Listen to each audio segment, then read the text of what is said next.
And the final coach of the morning is the head coach of the Carolina Chanticleers, Coach Joe Moglia. Good morning, Coach. Good morning, Mark.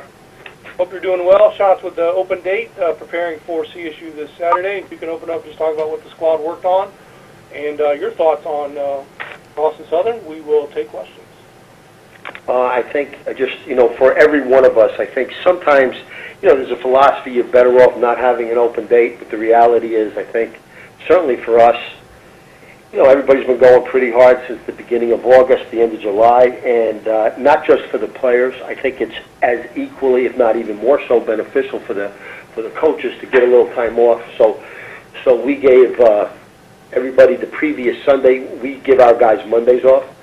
So the Sunday after the Presbyterian game, we gave our guys off, and the Friday and Saturday of last weekend, we gave everybody off. And Sunday we got back to work on a normal and a regular basis, and I think everybody appreciated a little bit of the break. But when you get 2 days off, when you haven't had a day off in about 70 days, the two days go by very, very quickly. With regards to Charleston Southern, certainly we have a lot of respect for Jamie and what he has done there. I think when you begin with special teams, we're worried about their return guys. Their punt return guys as well as their kickoff return guys. They are very aggressive on their punt blocks. They blocked a punt for a touchdown against Vandy. We're going to need to make sure that our protection is very solid, frankly, as well as our coverage. They hurt us a year ago with a reverse on their kickoff return. From a defensive perspective, I think they're one of the best. Offensively and defensively, one of the better teams in the country. I didn't update my stats specifically, but the defense only would have gone up, I think, after the PC game.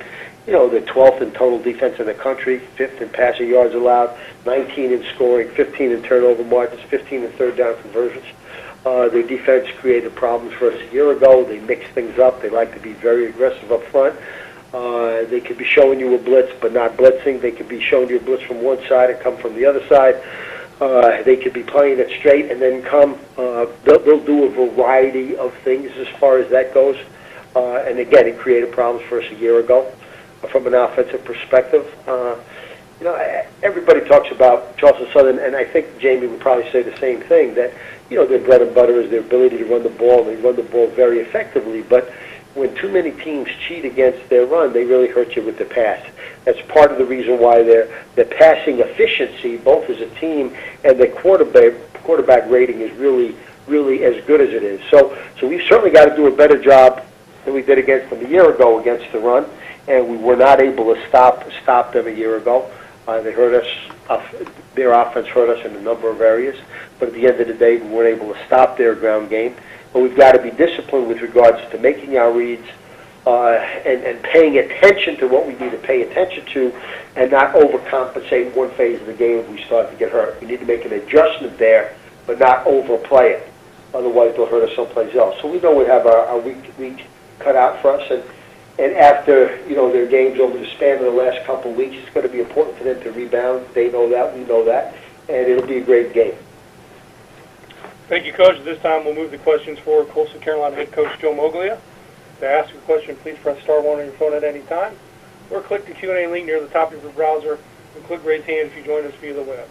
Questions for Coastal Carolina head coach Joe Moglia. And, Coach, first question for you is from Craig Haley of the Sports Network.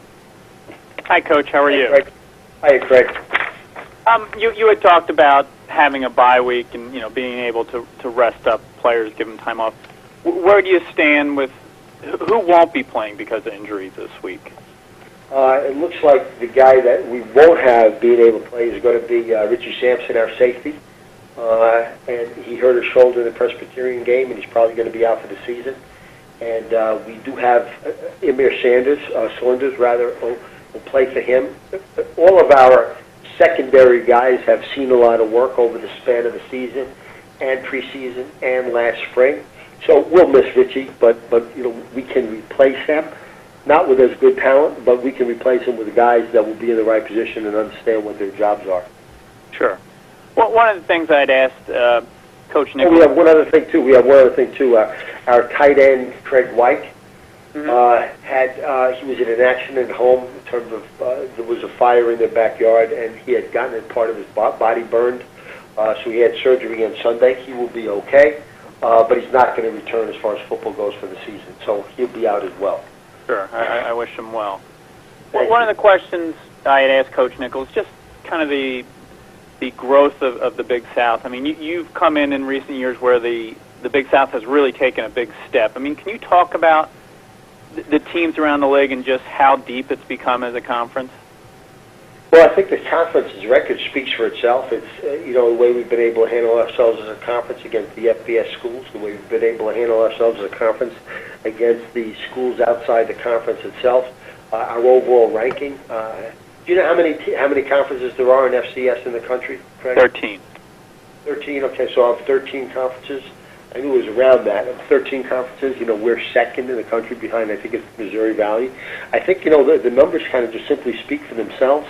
I think if you look at any team, literally you look at any team in terms of our schedule that are in conference, I mean, every one of those is going to be a real game. Any one of those could wind up going either way. That was certainly true of ours in the Presbyterian game, through a good portion of the game. A break here or there, it could have been a different result. But we understand that that's probably the way it's going to be the rest of the season. Sure. Thank you, Coach. Best of luck. Thanks, Craig. Appreciate it. Thank you, Craig.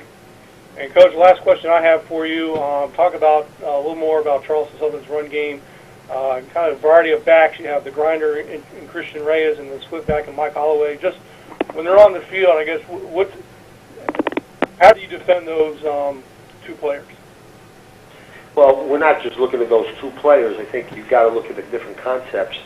Okay, they can certainly run the ball inside with regards to dive. They can run the ball inside with regards to zones. They can run the ball inside with regards to veer. They can trap you. They can power you. They can counter you. And then if you overplay the inside, you're not going to be effective with the quarterback or their perimeter game. They'll bring what we call jet motion back across, and they can run nakeds off of that. That's what I was saying before, Mark, about you've got to be very, very sensitive to the passes, to the play action passes off of their run game. So their ability to be able to hit inside multiple different ways, their ability to be able to hit off tackle, and their ability to hit the perimeter, not just with the quarterback or a pitch back, but load option, counter option. And with jet sweep type stuff, puts a tremendous amount of pressure on you. They do a very, very good job of that. And when they're executing, they're on fire. They're tough to stop. But we recognize we're going to be giving up some yards to them. What we can't have is like big breakdowns, similar to what we had, frankly, a year ago. So it's less a particular person and just more being sound in the different aspects of the game. If there's a threat to one part of the field, we've got to be able to play that, or at least be sound in terms of having somebody in position to play that. Thank you, Coach. That's all the questions that we have for you. Please give Craig our best for a speedy recovery, and we wish the team the best of luck Saturday against Charleston Southern. Thank you, Mark. Appreciate it. All right. CSU at Coastal, 3:30 p.m. on the American Sports Network, and we'll have the release of those clearances either today or later tomorrow. And everyone, that will conclude this week's call. My thanks to all the media and coaches who joined us. Playback of each segment will be available on BigSouthSports.com later this afternoon. Thanks again. Have a great rest of the week.